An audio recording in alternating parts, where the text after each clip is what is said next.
ये ललित नारायण मिथिला विश्वविद्यालय का स्नातकोत्तर रसायन शास्त्र विभाग है। यहाँ के अभी वर्तमान हेड हैं डॉक्टर प्रेम मोहन मिश्रा। विज्ञान के क्षेत्र में इनकी काफ़ी पकड़ है, काफ़ी पहुँच है और कई बार ये यहाँ कई कार्यक्रम भी इसको लेके करा चुके हैं और ये MLSM कॉलेज के प्रधानाचार्य भी रह चुके हैं। अभी वर्तमान में ये रसायन शास्त्र विभाग के विभागाध्यक्ष हैं। इनको 23 तारीख को एक धमकी भरा पत्र मिला। उसके बाद प्रशासन हुआ सक्रिय, उन्हें यहाँ सुरक्षा भी मुहैया कराया गया, उन्हें एक अंगरक्षक जिला प्रशासन के द्वारा दिया गया। लेकिन लगातार हम लोग खबर दिखा रहे हैं। आज हमने इनसे पूछा भी है तो इन्होंने कहा कि हमें कोई ये नहीं है कि हमें कोई मार देगा, लेकिन सबसे बड़ी दिक्कत यहाँ ये हो रही है कि शिक्षा जगत क्षेत्र में हम कार्य कर रहे हैं और उसे रोकने के लिए जिस प्रकार से हमें ये पत्र मिला है, मैं काफ़ी चिंतित हूँ और ख़ास करके शिक्षा जगत के लिए ये काफ़ी कष्ट की बात है कि इस प्रकार से पत्र मिलना किसी शिक्षक को बहुत दुर्भाग्य की बात है। और बातचीत के क्रम में इन्होंने यह भी कहा कि इतनी बड़ी घटना घटने के बाद भी मैं विभाग का विभागाध्यक्ष हूँ, विश्वविद्यालय प्रशासन अभी हमसे टेलीफोन से हालचाल तक भी नहीं जाना। इन्होंने यह भी कहा कि विगत दिन जो सिंडिकेट की बैठक हुई उसमें भी इस विषय पर चर्चा नहीं किया गया। ये कहीं न कहीं दुर्भाग्य है शिक्षकों के लिए। खास करके विश्वविद्यालय प्रशासन को चाहिए कि इस पर उनसे हालचाल जानता, उनसे पूछता कि आपके साथ क्या दिक्कत है, क्या आपकी मैं मदद कर सकता हूँ। ऐसा भी नहीं हुआ। जिस प्रकार से ये डरे सहमे हुए हैं, कहीं न कहीं पठन पाठन में दिक्कतें हो रही है और इन्होंने स्पष्ट कह दिया है कि अगर थोड़ी समय परेशानी हुई तो मैं इस जगह को छोड़ के भी जा सकता हूं, जैसा इन्होंने कहा। अब देखना यह है कि जिस प्रकार से इन्हें धमकी भरा पत्र मिला, प्रशासन कितने दिनों में इसका उद्भेदन कर पाता है और जो इनके मन में डर है वो डर कब समाप्त होता है। इनसे क्या बातचीत हुई, सुनिए उन्हीं की जुबानी। दरभंगा दर्शन न्यूज़ से मनोज झा। यह तो दुर्भाग्यपूर्ण है क्योंकि शिक्षक का संबंध तो सिर्फ छात्रों और समाज के उत्थान से होता है। उसमें इस तरह की बातें शोभा नहीं देती। और जो पत्र मुझे मिला है उसमें मेरे ऊपर कोई ऐसा इल्ज़ाम भी नहीं लगाया गया जिस कारण से इतनी बड़ी सज़ा दी जाए।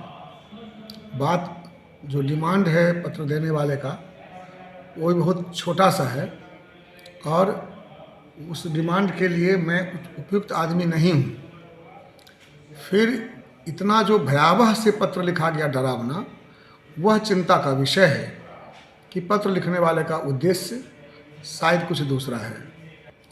असल में यही बात समझ में नहीं आ रही है, यही चिंता का विषय है।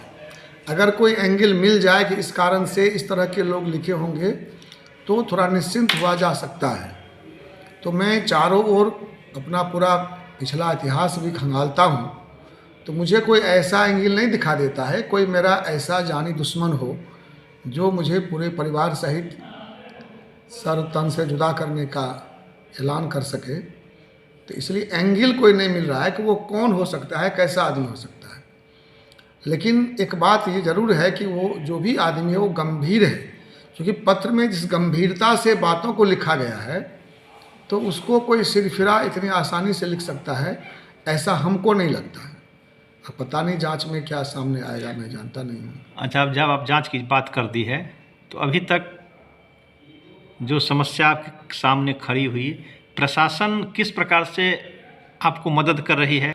जब मुझे पत्र मिला और मैंने पहले उस पत्र को तो अपने कुलपति महोदय और कुल सचिव महोदय को भेजा और फिर शाम में लेट में हमने उसको थाना को भेज दिया था।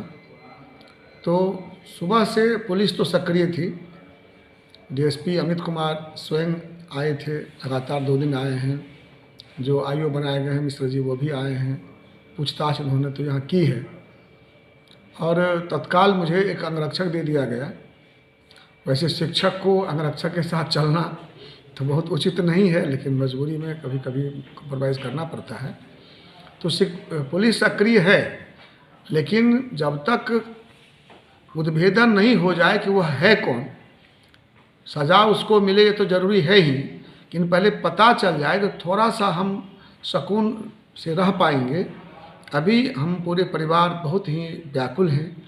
अज्ञान भय हमेशा रहता है, रातों को नींद नहीं आती है, जबकि मुझे नींद ऐसी आती थी कि मैं सोता था सुबह ही जगता था। लेकिन अभी रात भर जगना पड़ रहा है। कहीं निकलता हूँ या डिपार्टमेंट भी आता हूँ तो सशंकित रहता हूँ। और जहाँ जो मेरे बच्चे हैं, मेरे चाहने वाले परिवार के लोग हैं, 102 साल की मेरी माँ है, सभी लोग बहुत ही हताश हैं, भयाक्रांत हैं। यह दुर्भाग्य की बात है। अच्छा बताइए कि विश्वविद्यालय की तरफ से क्या आपको सहयोग मिल रहा है? विश्वविद्यालय से अभी तक मुझे कोई संपर्क तो नहीं किया गया। पता नहीं, कुछ अपने स्तर से वो लोग कर रहे होंगे, इसकी जानकारी मुझे नहीं है, लेकिन मुझसे संपर्क नहीं किया गया है।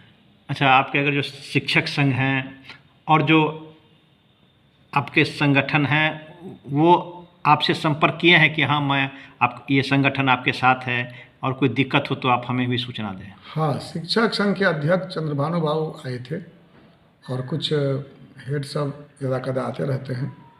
वो लोग मनोबल तो बढ़ाते हैं मेरा। आपको कैसा फील हो रहा है? फील दोनों तरह की बात है। जब मैं देखता हूँ लोग समर्थन कर रहे हैं बाहर बाहर से, भारत के विभिन्न जगहों से, दिल्ली से, बेंगलोर से, कलकत्ता से, मुंबई से काफ़ी लोगों ने मेरा मनोबल बढ़ाया है, तो उस समय थोड़ा पल के लिए मैं खुश हो जाता हूँ।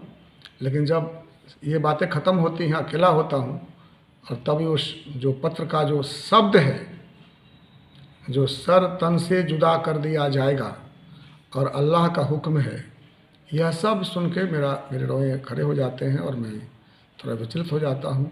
तो क्या इस धमकी मिलने के बाद क्या आप जन्मभूमि को छोड़ देंगे या रहेंगे?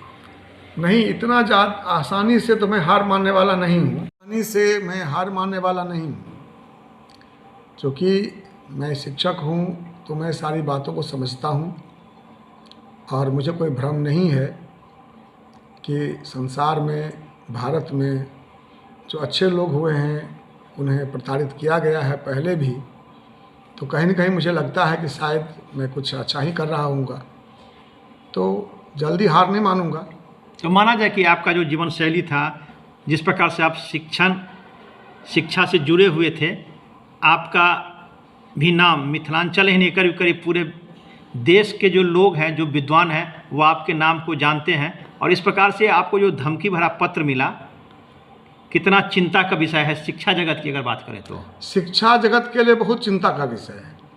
देखिए, मुझे क्या मिला व्यक्तिगत वो तो इम्पोर्टेंट बात नहीं है, लेकिन आप लोग चूँकि शहर में रहते हैं तो शायद आप लोगों को पता चल गया होगा, कुछ लोग ऐसे भी हैं जो ये कह रहे हैं कि आपने सुधार का काम किया, इसीलिए आपसे लोग बिगड़े हुए हैं और वही लोग आपकी जान के पीछे पड़े हुए हैं। तो अगर ये प्रचार कर दिया जाएगा तो ये शिक्षा जगत के लिए बहुत बुरा होगा कि आगे लोग यही उदाहरण देंगे, अरे देखिए वो आदमी सुधार कर रहा था तो उसके साथ क्या हुआ, इसलिए सुधार नहीं करो, उसका काम नहीं करो।